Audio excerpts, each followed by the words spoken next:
자, 이제 도미서라 고전 3문 1 나갈 차례인데요.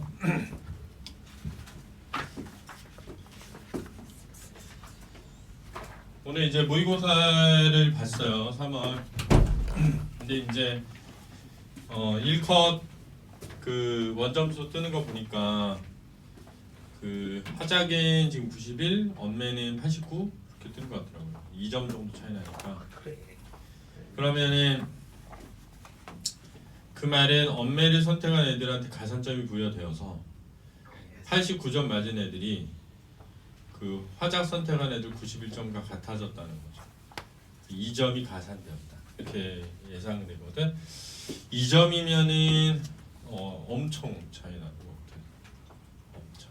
그래서 아마도 조금 더 쏠림 현상이 나오면 화작이 점차가 좀 줄일 수도 있어요. 오히려. 왜냐면 좀 못하는 애들이 언매로 와버리면 가산점이 줄 수 있는 거지. 무슨 말인지 알겠지? 그래서 근데 어쨌든 그 우리가 이제 그 반응률, 그러니까 무슨 얘기냐면 내가 선생님이 이제 그 메가 있을 때 메가 스터디에 자기 점수를 막 입력을 해. 자기 점수를 막 입력을 한 애들의 정답률 있잖니. 정답률을 다 계산해가지고 평균을 내면 70점 정도 나오거든. 근데 평가원에서 평균 점수 발표하면 55점이야. 그러니까 뭘 의미하냐면은 완전 아예 아무것도 못하는 애들도 많이 있는 거야. 아무 관심도 없고, 그러니까 시험 끝나고 난 다음에 막 자기 점수 궁금해서 입력하고 이런 게 안 하는 애들 있잖아.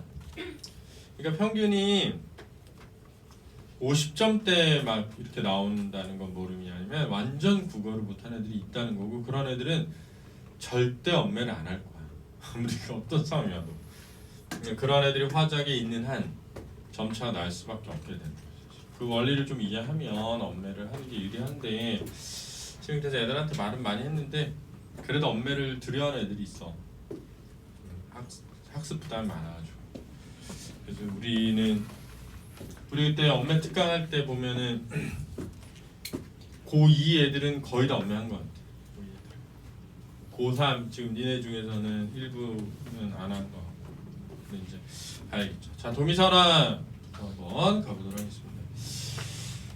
사실 이제 이게 고전 3문인데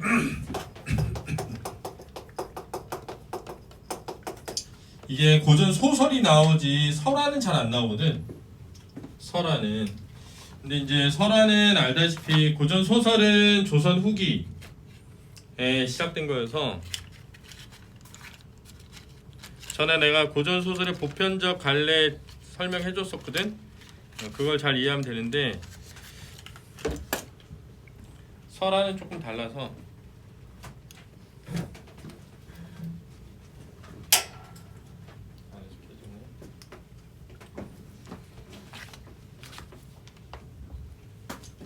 그래서 내용 자체는 어렵진 않은 형태로 이루어져 있는 거죠. 그리고 보면 삼국사기에 수록돼 전해지는 이야기고, 왕의 위협에 굴하지 않고 남편 위에 절개를 지킨 도미 아내에 관한 내용을 다룬 열려설화이다. 그래서 열려설화라고 되어 있는데,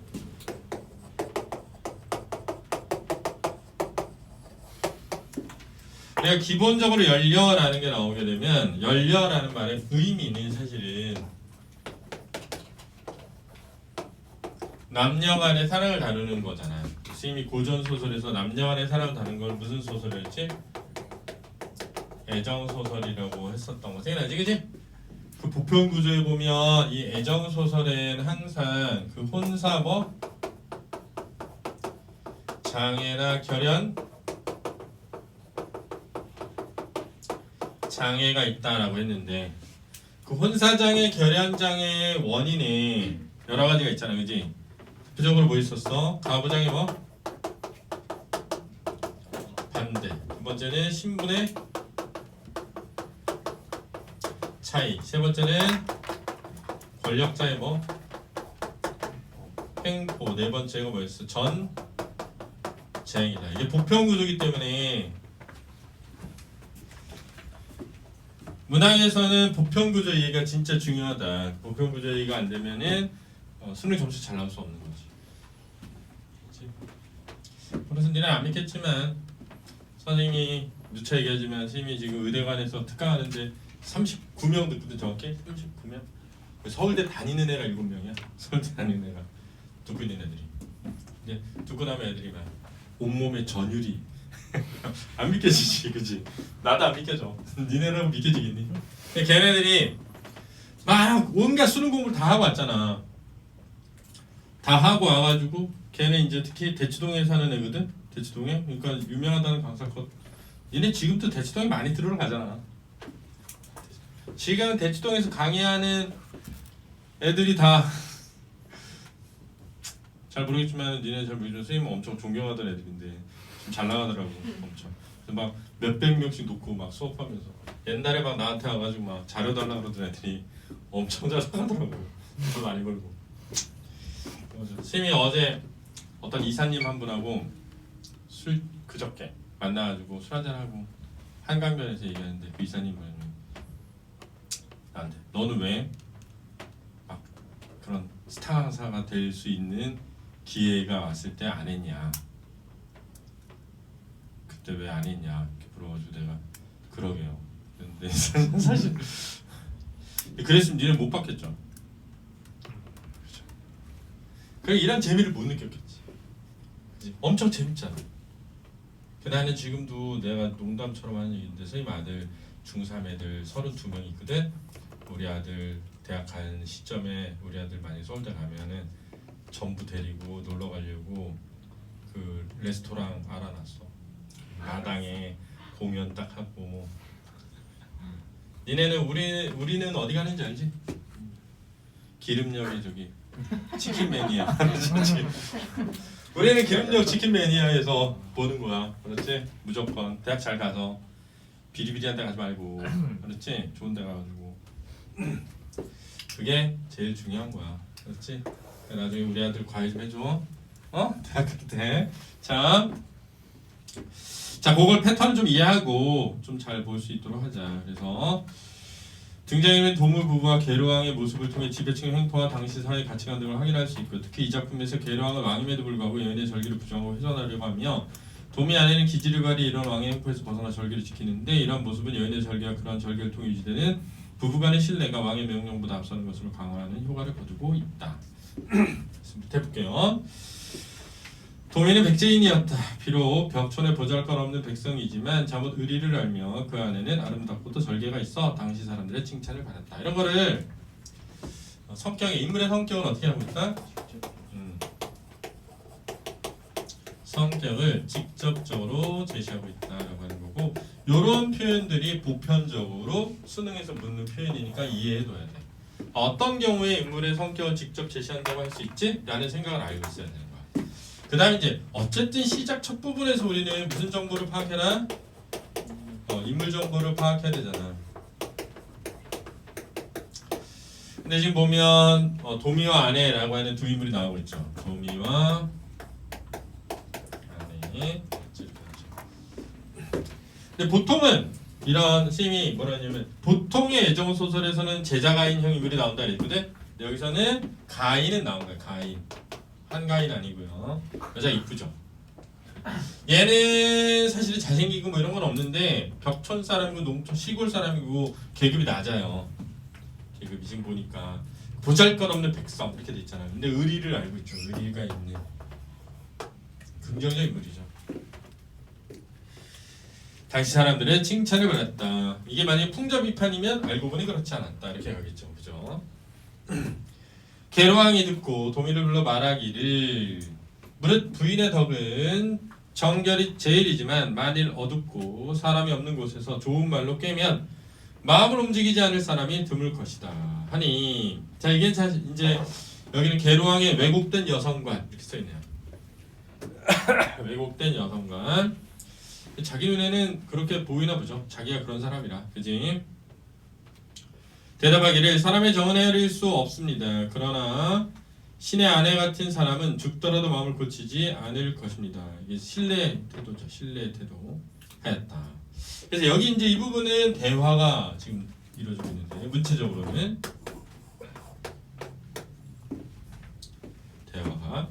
근데 이 대화를 통해서 드러나는 건 뭐냐면 도미와 게르왕 사이의 갈등이 드러나는 거야. 그렇지? 선생님이 원하는 인물의 갈등은 보편적으로 가치관의 차이에서 비롯되는 거야. 그렇지? 인물의 갈등은 가치관의 차이에서 비롯되기 때문에 이러한 가치관의 변화, 인식의 변화를 통해 가지고 그 인식이 달라지면 갈등이 뭐 될 수 있다? 해소되게 되는 과정을 거치게 되는 거다. 그렇지? 그러니까는 어떤 인물의 갈등이라고 하는 거는 인식의 차이에서 비롯되는 거야. 이 둘이 여자에 대한 인식의 차이가 있죠. 그죠? 근데 사실은 이제 그 아내에 대한 인식의 차이죠. 네 아내도 알고 보면 변할 걸? 우리 아내 안 그래요. 막 싸우고 있는 것 같지 않아도 둘이 막 본격적으로 싸우고 있는 것 같지 않아도 이러한 인식의 차이가 갈등이 시작이 되는 거야. 그렇지? 그건 알아둬야 돼. 왕이 이를 시험하려고 일이 있다 하여 도미를 머물게 하고 가까운 신하 한 사람에게 왕의 의복과 말, 종자를 빌려주어 밤에 그 집에 가게 했는데 먼저 사람을 시켜 왕이 온다고 알렸다. 가짜 왕이 와서 그 부인에게 이르기를 내가 오래전부터 너의 아름다움을 듣고 도미와 내가 장기를 두어 이겼다. 내일은 너를 데려다 궁녀로 삼을 것이다. 라고 하면서 어지러이 울려고 하였다. 부인이 말하기를 국왕에게 망년된 말이 없습니다. 내가 감히 순종하지 않겠습니까? 청컨대 대왕께서 먼저 방으로 들어가소서. 내가 옷을 고쳐 입고 들어가겠습니다. 하고 물러와 한 여종을 단장시켜 들어가 수청을 들게 하였다. 여기 이제 해석이 이렇게 있잖아. 자신의 위기를 벗어나기 위해 자신의 아랫사람에게 희생을 강요하는 모순된 모습. 그죠? 이런 거를 이것이 설화가 있던 시기에는 신경 쓰지 않았어. 알았죠? 왜냐면 그 시기에는 사실은 사람에 대한 인식 자체가 지금하고 달라가지고 이런 글은 지금의 시기의 인식에서 나오는 거야. 지금의 시기 인식에서. 그렇지? 당시에는 그런 생각 안 했을 거야 아마. 이런 거는 이제 기지의 발휘 이렇게 했겠죠. 그지? 도미 안에 기지의 발휘. 그러니까 이제 도미 아내가 얼굴만 예쁜 게 아니라 잘 생각해봐. 얼굴만 예쁜 게 아니라 정절도 지키는데 똑똑까지 한 거야. 기지까지 발휘한 거죠. 맞죠? 기지까지. 그러니까 근데 아내는 그지? 다른 여자를 시켜가지고 대신 수청을 들게 했으니까 사실은 다른 여자의 그거는 인권은 없는 거잖아. 사실은. 근데 당시에는 노비의 인권은 없었던 거야. 그렇지? 그냥. 그렇지? 하인에게 인권은 없어. 인간이 아니니까 그 당시에는. 그 당시엔 그랬다는 게 지금 그렇다는 거 아니야. 지금 뭐 말이 안 되죠. 지금 그지? 후에 게르왕이 속은 것을 알고 크게 놓아요. 도미를 죄로 알고 두 눈을 빼고 사람을 시켜 끌어내 작은 배에 싣고 물에 띄워 보냈다. 그리고 그 부인을 억지로 불러들였는데 부인이 지금 남편을 잃어버렸으니 혼자 살아갈 수 없게 됐습니다. 더구나 대왕을 모시게 되었으니 어찌 감히 어김이 있겠습니까? 그러니까 결국은 겉으로는 뭐 하는 거야? 요구 조건을 들어주는 척 하면서 위기를 뭐 하는 거야? 모면하는 지혜를 발휘하고 있다라고 이해해야 돼. 그러나 지금 몸이 좋지 않으니 다른 날 깨끗이 목욕하고 오겠습니다. 하니 왕이 믿고 허락하였다. 부인은 바로 도망하여 강 어귀에 이르렀으나 건널 수가 없어 하늘을 부르고 통곡하는 중 호련히 한 척의 배가 물결에 따라온 것을 보았다. 그 배를 타고 천성도에 이르러 남편을 만났는데 아직 죽지 아니었다. 우연적 전개죠. 그죠? 풀뿌리를 캐어 먹으며 드디어 함께 배를 타고 고구려 산산에 이르니 고구려 사람들이 불쌍히 여겨 음식과 옷을 주어 구차스럽게 살면서 객지에서 일생을 마쳤다. 별로 그치 좋진 않는데, 그치 좋지 않은데 의미하는 바는 아까 얘기했던 것처럼 절개와 지배층의 횡포에 대한 비판적인 인식이 들어있다라고 할 수 있다. 내용이 별로 없죠. 그래서 잘 안 나와. 설시녀서라고 합니다. 자, 이 작품 삼국사기의 설시조로 수록되어 전해지는 이야기로 가실과 설시녀가 고난을 극복하고 혼인을 하게 된다는 내용의 설화이다. 반으로 쪼개졌던 거울을 쉼표로 하여 헤어졌던 남녀 주인공이 다시 만난 점에서 신물설화의 특징도 지니고 있다.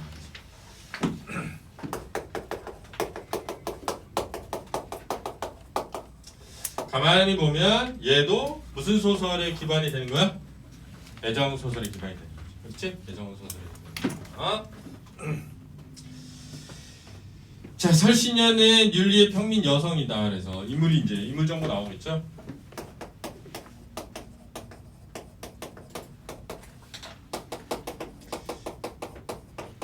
여기서 사실은 이제 사건 정보라고 하면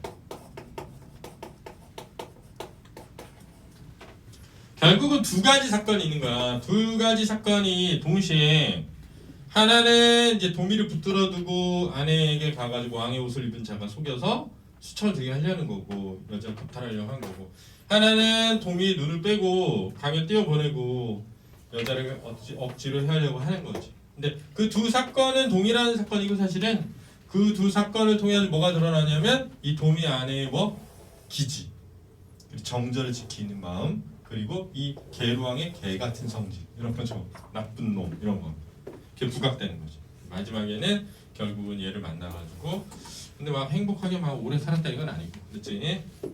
설신녀는 윤리의 평민 여성이다. 비록 한미하고 고단한 집안이면 용모 단정하고 마음과 행실에 의젓하였다. 이런 거 뭐라고? 인물의 성격을 뭐 한다고? 직접 제시하고 있다. 신분은 낮지만, 그렇지? 그러니까 용모나 마음의 행실은 괜찮다. 그런 거지. 그렇지? 보는 이들 그 아름다움에 반하지 않은 이가 없었지만 감히 범접하지 못했다. 가인형이네요. 진평왕 때에 그 아버지의 나이가 많은데도 전국에서 수자리 설 차례가 되었는데, 이 수자리 선다는 건 이제 그 병역의 의무를 하는 거야, 그렇지? 병역의 의무를. 딸은 아버지가 노쇠하고 병들었으므로 차마 멀리 떠나보낼 수 없고 또 여자의 몸이라 대신해 갈 수도 없어 극심하게 번민하기만 하였다. 이런 거를 갈등이라고 하는 거야. 그렇지? 왜냐면 소설에서 갈등은 결국 내적 뭐다 고 내도 다 갈등이 되는 거니까. 그렇지? 그럼 여기서 이제 사건 정보는 부친의 수자리죠.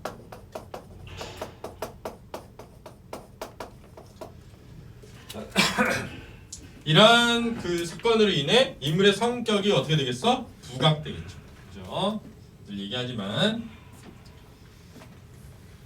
이때 사량배 젊은이 가실이라는 사람이 동그라미처럼 인물이야. 비록 가난하고 궁핍한 마음 고를 가지고 곧 똑같네, 그지?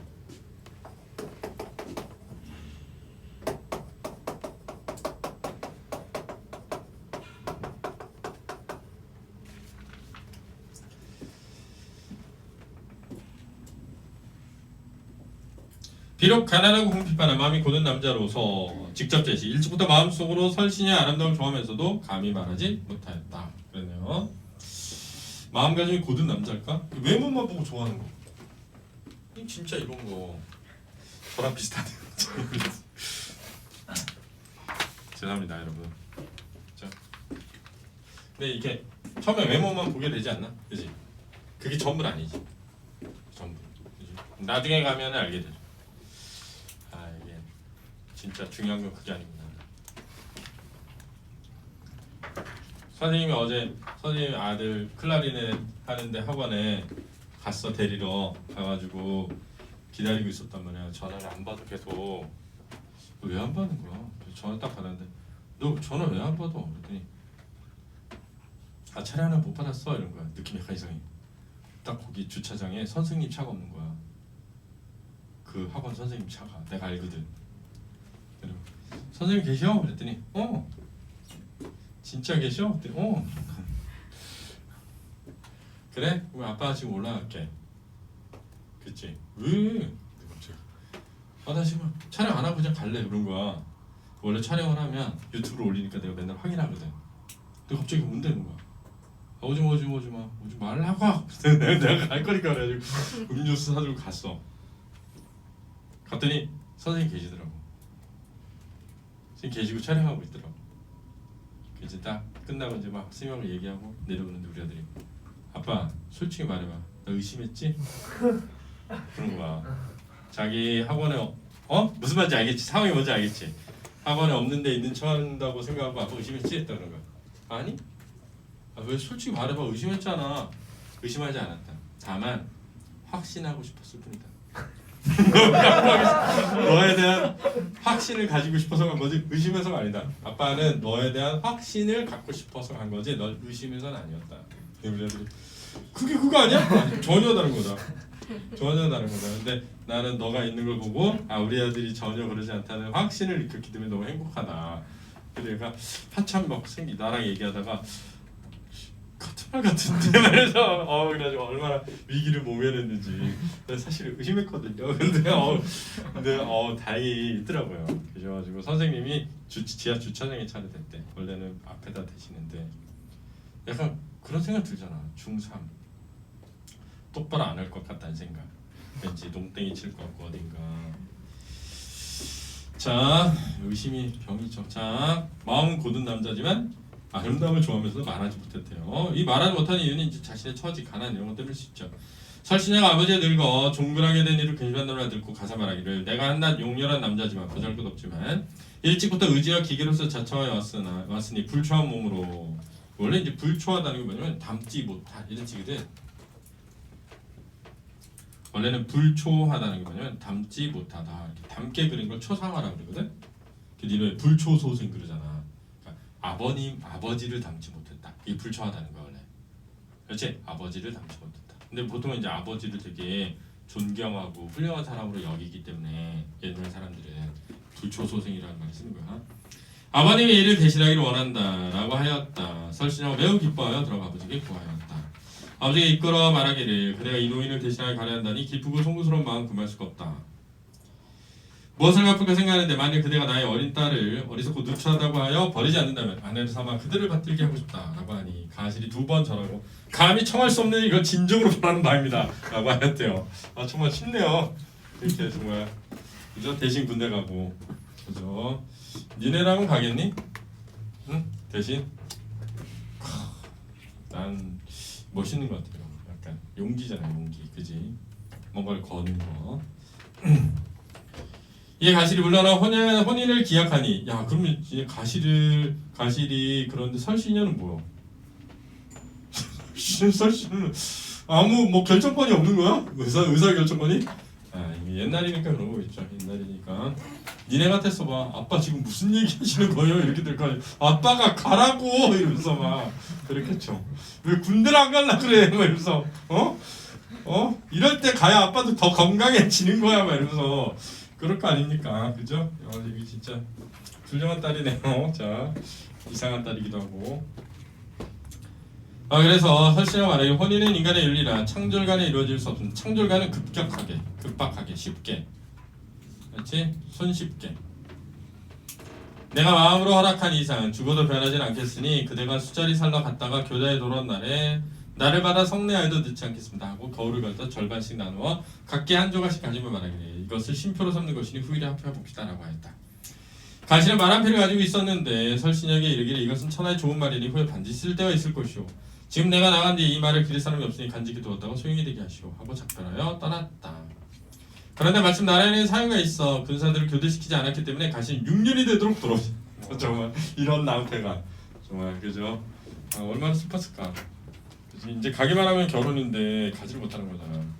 아버지가 딸에게 이르기를 처음엔 3년을 기약하였는데 지금 기한이 넘었으니 다른 집에 시집가야겠다 라고 했다. 나쁜 놈이죠.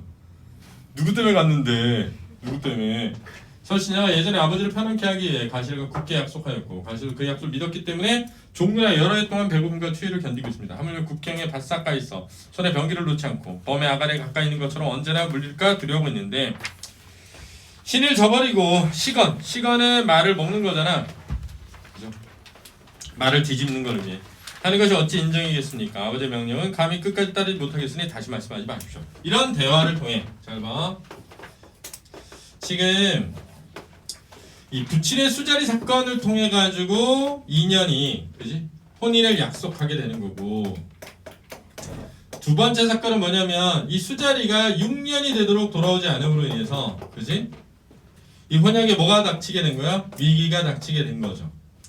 근데 이 위기 상황에서 부친과 설신녀의 대화를 통해 뭐가 부각되는 거지? 설신녀의 성격이 부각되는 거지. 그래서 어떤 사건과 그 사건 속에 나타나는 말과 행동을 통해 그 인물의 어떤 성격이 부각되는 거죠. 그거는 결국은 지조와 뭘 지키는 거야? 절개를 지키려는 태도가 되겠고 이것은 긍정적 가치관이어서 설화로 전해져 내려오겠죠. 그러나 그 아버지는 자신의 늙고 딸이 장성이 좀 필요 없다고 해 억지로 시를 보내라 하여 비밀히 마을 사람들과 혼인을 약속하였다. 나쁜 놈이네요. 이미 나를 정하여 그 사람 맞아들이니 설신은 굳게 거절하고 몰래 도망을 했으나 이루지 못하였다. 마국간에 가서 가실이 두고간 말을 보고 크게 한숨을 쉬고 눈물을 흘렸다. 이때 가실이 교대되어 왔는데 뼈만 남도록 마르고 옷이 남루하여 집안 사람들 모르고 다른 사람이라고 하였다. 가실이 바로 앞에다 쪼개진 거울을 던지니 설신이가 받아가지고 소리내어 울었으며 아버지와 집안 사람들 모두 기뻐하였다. 마침내 다른 날을 정하여 혼인하고 일생을 해로했다. 그럼 그 남자는 뭐야? 결혼하기로 해가지고 온 남자는 어떻게 됐을까요? 이러면 진짜 아무도 얘기해주지 않죠. 그렇죠? 아무도 얘기해주지 않는 이야기네요. 자, 그래서 사실은 설화는 출제될 만한 어떤 게 많지는 않아요. 그래서 내용도 단선적이고, 그렇지? 쉽고, 그렇지? 그래서 해봤습니다. 자, 교전실 꺼주시고요. 문제 풀어보시고요. 두 번째 건 알아주세요.